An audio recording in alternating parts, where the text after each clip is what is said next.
बिस्मिल्लाहिर्रहमानिर्रहीम। अस्सलाम वालेकुम। पाकिस्तान में वैसे तो बहुत माशाल्लाह लगे हैं और तकरीबन आज़ादी के बाद माशाल्लाह ही रहे हैं, लेकिन हमने जो सुना है अपने बड़ों से और बुजुर्गों से कि जनरल अयूब खान का जो मार्शल लॉ था वो बहुत ही सख्त था। यानी उस मार्शल लॉ में इतना सख्त कंट्रोल था कि हर चीज़ को ना उन्होंने जाम कर दिया था। यानी कहते हैं कि रात को ऐलान होता था कि लाहौर की बीफ मार्केट में कल इंस्पेक्शन होनी है, तो रातों रात जो है ना लोग अपनी दुकानों के आगे जालियां लगा लेते थे और अपने आप को कवर कर लेते थे। यानी इस हद तक उसका कंट्रोल था कि चिड़िया पर नहीं मार सकती थी। इस सारे दौरान में एक आम शहरी जब देखता है कि यार मुल्क में इतना शदीद कंट्रोल है, इतना सख्त जो है ना डंडा चल रहा है, तो वो एक आस लेकर जनरल अयूब खान को खत लिखता है। उस खत में ये लिखते हैं कि जनरल साहब, आपका जो मार्शल लॉ है ये इतना सख्त है कि आपके एक ऑर्डर पर ना पूरा मुल्क हिल जाता है। लेकिन मुझे एक प्रॉब्लम है, मैं अपने आखिरी उम्र में अपनी जो जायदाद है वो मैं अपने बच्चों के नाम ट्रांसफर कराना चाहता हूँ। लेकिन जब मैं पटवारी के पास गया कि मेरे जायदाद को ट्रांसफर कर दें, तो वो मुझसे 5,000 रुपये रिश्वत मांग रहा है अपनी जायदाद को अपने बच्चों के नाम ट्रांसफर करने की। तो आपके होते हुए अगर ये हो रहा है तो मैंने सोचा आपको मैं इन्फॉर्म कर दूं, तो मैं आपको ये खत लिख रहा हूँ। उस वक्त चूंकि मोबाइल फोन या दूसरा इतना दौर नहीं था, और अगर मोबाइल फोन हो भी तो उसकी डायरेक्ट एक्सेस प्रेसिडेंट के साथ तो नहीं होती, लेकिन उसने अपने मौजूदा वसाइल में रहते हुए जनरल अयूब खान को एक खत लिखा और उसने अपनी दर्दनाक स्टोरी उसने बताई। सामीन, वो खत जो है जनरल अयूब को मिलता है। जनरल अयूब खान साहब उसको पढ़ते हैं और पढ़ने के बाद उसका जवाब तहरीर करते हैं, और तहरीर करने के बाद अपने पर्सनल स्टाफ अफसर को बुलाते हैं और उनको कहते हैं कि यार ये एक खत आया है, इसका ये जवाब है और ये जवाब इस एड्रेस पे भेज दें, और साथ में ये 5,000 रुपए इस पते पर इस बंदे को मनी ऑर्डर कर दें। अब वो बंदा 5,000 रुपए उस शख्स को जिसने अपनी दर्दमंदाना अपील की थी उसको मनी ऑर्डर करता है और उस खत का जवाब देता है। वो खत उस बंदे को मिलता है और उस साथ ही 5,000 रुपए मिलते हैं। तो जब वो खत खोल के पढ़ते हैं तो उसमें अयूब खान साहब ने क्या लिखा होता है कि मेरे अजीज हम वतन, मेरे अजीज शहरी, मैंने आपको मसला सुना। आपका प्रॉब्लम जेन्युइन है और ये बड़ी ज्यादती है। उसका अजाला करने के लिए मैंने आपको 5,000 रुपए अपनी जेब से भेजी हैं। आप बराए मेहरबानी उस पटवारी को 5,000 रुपए दे दें और अपना मसला हल करवाएं। वजह यह है कि जिस उम्मीद के ऊपर आपने मुझे रिपोर्ट किया है, अयूब खान 2 साल होगा, 3 साल होगा, उसके बाद चला जाएगा। लेकिन इस पटवारी को अगर मैं फारिग भी कर दूं तो इस पटवारी के बाद या तो इसका कोई चाचा होगा या इसका कोई मामा होगा या इसका कोई और होगा। लेकिन ये जाते जाते आपके केस को इतना खराब कर देगा, आपकी जायदाद की जमीनों के केस को, कि आप सारी जिंदगी रुलते रहेंगे और अयूब खान उस वक्त होगा नहीं। तो लिहाजा मैंने आपके लिए ये बेहतर सोचा कि आप ये 5,000 रुपए लें, उसको दें और अपना मसला हल करवाएं।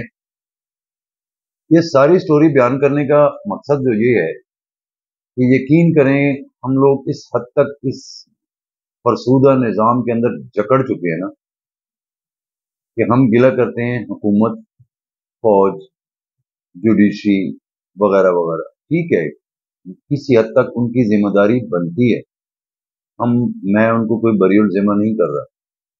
लेकिन सर इस वक्त जो आपके और हमारे मुल्क का बेड़ा गर्क करने में ब्यूरोक्रेसी का हाथ है ना, और ब्यूरोक्रेसी से ज्यादा उनके नीचे जो बैठा हुआ स्टाफ है, सर असल इस मुल्क को खोखला करने वाले और उस आवाम को जलील करने वाले ये लोग हैं। आप यकीन करें किसी इदारे में आप चले जाएं, जब तक आप उस क्लर्क को या उस बाबू साहब को राजी नहीं करेंगे ना, ऊपर बैठा हुआ 17वें ग्रेड का हो, 18वें का हो, 22वें ग्रेड का हो, आप कुछ भी नहीं कर सकते। आप उसको राजी करेंगे तो आपका काम होगा, नहीं اگر آپ کہیں کہ جی میں ایک بڑا مہذب پڑھا لکھا شخص ہوں اور میں اوپر جو بیٹھے ہوئے بیوروکریٹس ہیں ان کے پاس جا کے اپنی روداد سناؤں گا اور میری دادرسی ہوگی، سر آپ بھول جائیں۔ اس سٹوری کا مطلب یہ تھا کہ اب ثابت یہ ہوتا ہے کہ یہ جو اوپر لوگ بیٹھے ہوئے ہیں، جو سی ایس ایس کر کے آئے ہوئے ہیں، جو پاورفل ہیں 22ویں گریڈ 21ویں گریڈ کے لوگ، ان کے نیچے جو مشینری بیٹھی ہوئی ہے نا، وہ مشینری ان سے زیادہ پاورفل ہے۔ وہ اگر آپ کے پیپر کو خراب کر دے اور آپ کا کام نہیں کرنا چاہتا نا، آپ نہیں کر سکتے۔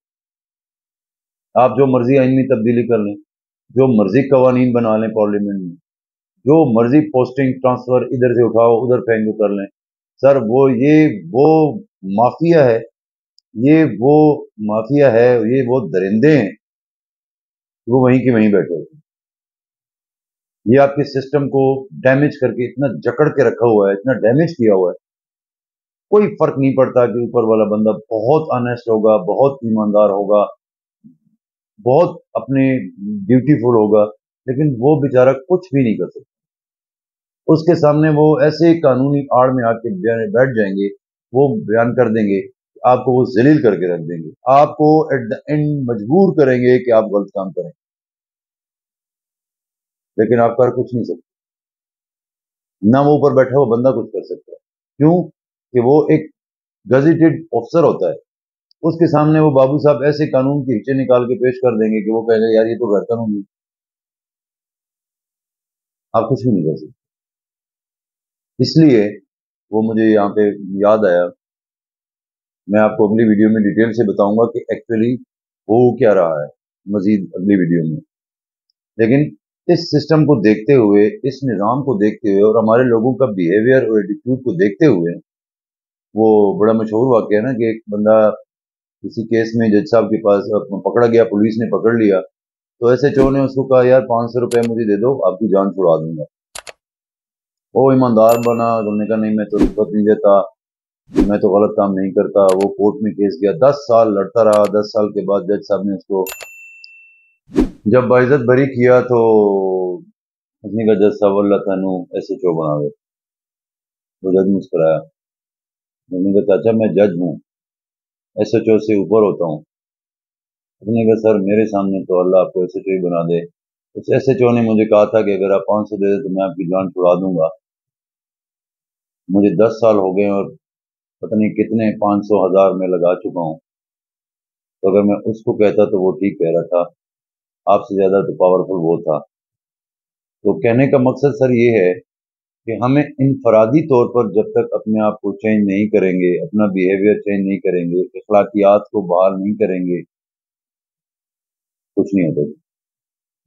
اب جو مرضی کر لیں، کبھی بھی نہ آپ کے ادارے کیا ہوتے ہیں، ہم افراد پہ مشتمل ہوتے ہیں نا۔ افراد کہاں سے آئے ہیں؟ اوپر سے تو نہیں آئے، یا باہر سے تو امپورٹ نہیں ہوئے، ہمارے میں سے ہی لوگ ہیں، ہمارے ہی بچے ہیں جو ان میں جاب کرتے ہیں، لیکن وہ انوائرمنٹ، وہ جو وہاں پہ ماحول بن چکا ہے، اس کو چینج کرنے کی ضرورت ہے۔ انفرادی طور پر، اجتماعی طور پر آپ کچھ نہیں کر سکیں گے، جو مرضی آپ کر لیں، حکومت جو مرضی آئے جو مرضی جائے، چاہے مارشاء اللہ ہو، چاہے ڈیموکریسی ہو، چاہے اوپر جو مرضی ایماندار آپ آئنسٹائن بھی بٹھا دینا کسی بیوروکریٹ کو، وہ فیل ہو جاتا ہے، وہ کچھ بھی نہیں کر سکتا جب تک اس سسٹم کو ایکسیپٹ نہیں کرتا، جب تک اپنے ان نیچے بیٹھے ہوئے لوگوں کو کے رویوں کو وہ ایکسیپٹ نہیں کرتا، وہ ایک کامیاب بیوروکریٹ بن ہی نہیں سکتا۔